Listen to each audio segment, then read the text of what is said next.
तो यहाँ पर हम आपको जानकारी दे रहे थे और यहाँ पर हम आपको समझा रहे थे कि किस तरह से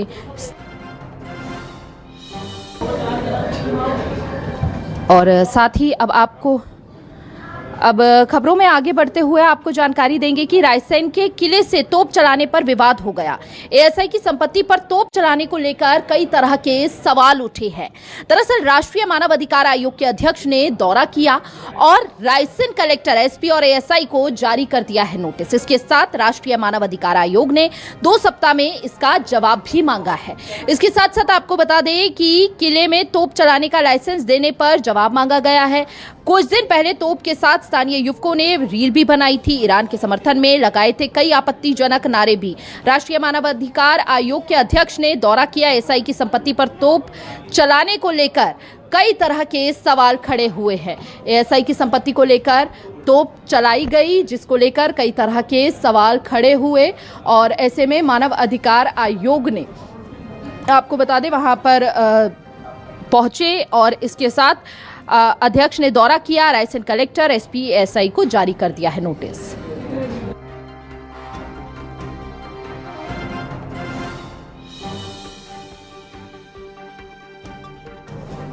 रायसेन में पुरातत्व विभाग के संरक्षित स्मारक रायसेन के दुर्ग पे किले पर एक तोप रख करके चलाई जाती है। प्राथमिक शिकायत में ये था कि यहाँ से भड़काऊ नारेबाजी भी की जाती है, जो धार्मिक वैमनस्य फैलाने का और पब्लिक ऑर्डर को बिगाड़ने का काम करती है। हमें यह भी बताया था कि रमज़ान के महीने में सहरी और इफ्तार की सूचना देने के लिए इस तोप से गोले चलाने का काम किया जाता है। आज मैं यहाँ आया था तो यहाँ पर डिस्ट्रिक्ट कलेक्टर द्वारा जारी की गई एक परमिशन दिखाई गई। प्राइमा फेसाई उस परमिशन का अध्ययन करने पे पता चलता है कि यहाँ पर रखकर तोप चलाना विधि संगत नहीं है और जो परमिशन डिस्ट्रिक्ट कलेक्टर ने दी है वो प्राथमिक रूप से प्रतीत होता है कि कानून का उल्लंघन करके दी गई है।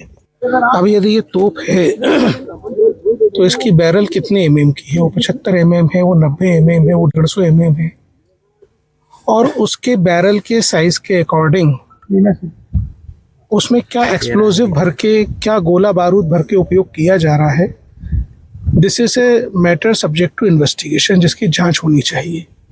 क्योंकि अगर इसमें अमोनियम नाइट्रेट यूज किया जा रहा है तो एक्सप्लोजिव डिपार्टमेंट का लाइसेंस लिया जाना आवश्यक था।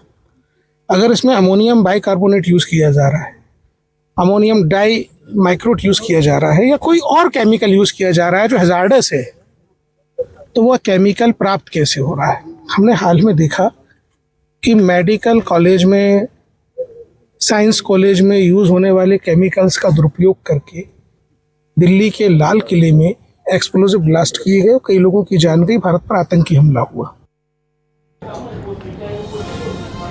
और ज्यादा जानकारी के लिए हमारे संवाददाता हमारे साथ जुड़ चुके हैं। सीधा रुख उनका करते हुए जान लेते हैं कि अभी क्या कुछ जांच में सामने आया है। एएसआई संपत्ति पर तोप चलाने को लेकर यह पूरा का पूरा बवाल मचा है, क्या जानकारी आपके पास अनिल?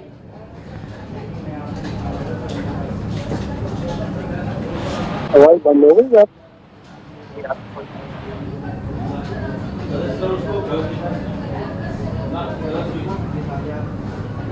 तकनीकी कारणों के चलते संपर्क टूट गया है। एक बार फिर जुड़ने का प्रयास करेंगे। एक बार फिर से हमारे सहयोगी हमारे साथ जुड़ चुके हैं। एएसआई संपत्ति पर तोप चलाने का ये पूरा मामला क्या कुछ जांच में अभी सामने आया है?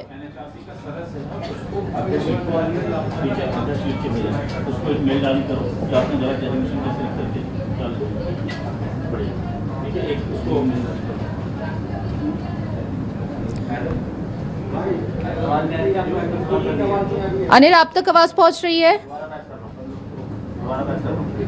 तो यहाँ पर तकनीकी खामियों के चलते बार बार संपर्क टूट रहा है अनिल से। लेकिन आपको बता दें कि एएसआई की संपत्ति पर तोप चलाने को लेकर ये पूरा का पूरा विवाद हुआ और साथ ही आपको बता दें कि कई तरह के सवाल जो हैं वो खड़े हो रहे हैं। साथ ही आपको ये भी जानकारी देंगे हम कि एएसआई की संपत्ति पर ये तोप चलाने का मामला है। रायसेन के किले से तोप चलाने पर यह विवाद हुआ है और एएसआई की संपत्ति पर तोप चलाने को लेकर कई तरह के सवाल खड़े हो रहे हैं। राष्ट्रीय मानव अधिकार आयोग के अध्यक्ष ने दौरा किया। एक बार फिर से हमारे सहयोगी अनिल हमारे साथ जुड़ चुके हैं।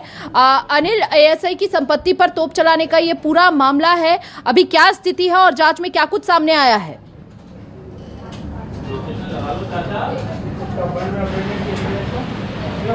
नेटवर्क नहीं मिल रहा है।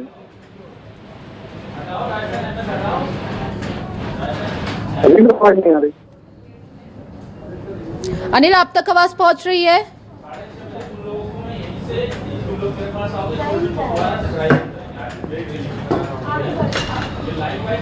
तो यहाँ पर तकनीकी खामियों के चलते बार बार अनिल से संपर्क टूट रहा है और यहाँ पर बार बार अनिल से संपर्क टूट रहा है। और अब आपको जानकारी दे दें कि रायसेन के किले से तोप चलाने को लेकर यह पूरा विवाद उठा। एएसआई की संपत्ति पर तोप चलाने को लेकर सवाल खड़े हुए। राष्ट्रीय मानव अधिकार आयोग के अध्यक्ष ने यहाँ का दौरा भी किया। रायसेन कलेक्टर, एसपी और एएसआई को जारी किया है नोटिस। राष्ट्रीय मानव अधिकार आयोग ने 2 सप्ताह में जवाब मांगा है। किले में तोप चलाने का लाइसेंस देने पर जवाब मांगा गया है। कुछ दिन पहले तोप के साथ स्थानीय युवकों ने रील भी बनाई थी यहाँ पर और इसके साथ ईरान के समर्थन में लगाए थे कई आपत्तिजनक नारे। यहाँ पर गौर फरमाने की बात यह है कि ये एएसआई की संपत्ति है।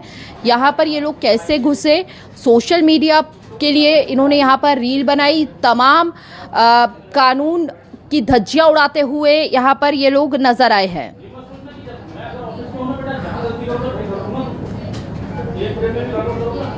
और एक बार फिर से हमारे सहयोगी अनिल सक्सेना हमारे साथ जुड़ चुके हैं। अनिल, सबसे बड़ा तो सवाल यही उठता है कि एएसआई संपत्ति में आखिर इनकी हिमाकत इतनी कैसे हुई कि वो अंदर घुस रहे हैं, रील बना रहे हैं, तोप चला रहे हैं, किसकी शह पर? हेलो अनिल, आवाज पहुंच रही है आप तक? और मुझे आवाज तो है, क्या बोलना है? मुझे टीवी में आवाज नहीं आ रही सर।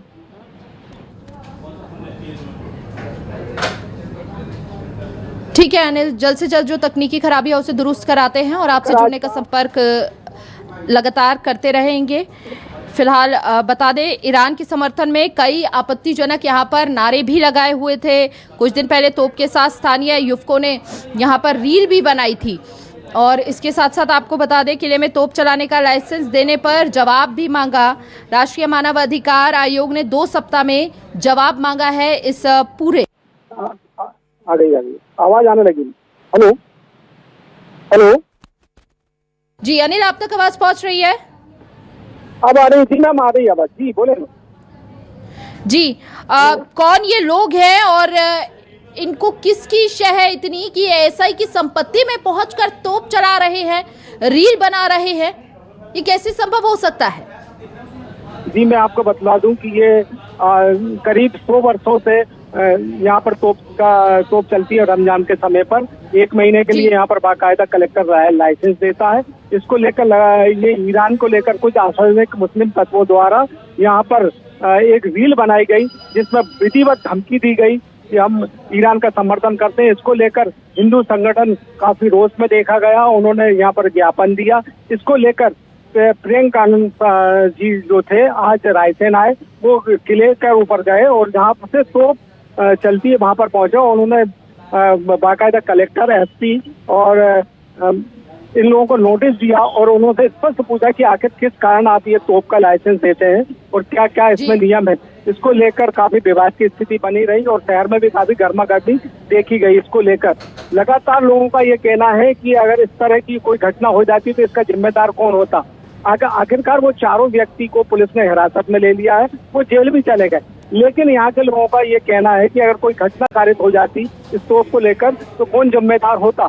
ईरान को लेकर ये लोग रील बनाते रहे और किसी ने भी इस तरह के, मैं आपको बता दूं ये पीछे ही है, मैं किले के सामने खड़ा हूँ जहाँ से तोप प्रत्येक 1 महीने तक रेगुलर चलती है, सुबह और शाम को तेरही के समय और शाम को रोजा और रफ्तारी के समय। इसलिए 1 महीने तक ये लाइसेंस दिया जाता है। लेकिन ट्रेन कानून, बड़ा सवाल है कि ट्रेन कानून का कहना है कारण ये लाइसेंस दिया जाता है। आखिर क्या कारण है कि लाइसेंस मिलता है? क्योंकि तोप एक बड़ा मामला है और कलेक्टर को तोप का लाइसेंस देने का अधिकार है ही नहीं, तो वो किस अधिकार के तहत ये लाइसेंस दे रहा है? बिल्कुल, किसकी शह थी ये बड़ा, बिल्कुल अनिल, ये बहुत बड़ा सवाल है। बहुत बहुत शुक्रिया आपका फिलहाल तमाम जानकारी साझा करने के लिए। और देखिए, कई तरह के सवाल अब इस पूरे विषय में खड़े हो रहे हैं। ये जांच का विषय है और सबसे बड़ा सवाल कि आखिर इन्हें लाइसेंस दिया क्यों गया। अब खबरों में आगे बढ़ेंगे। खबर जो है, बड़ी खबर डबरा से सामने आ रही है।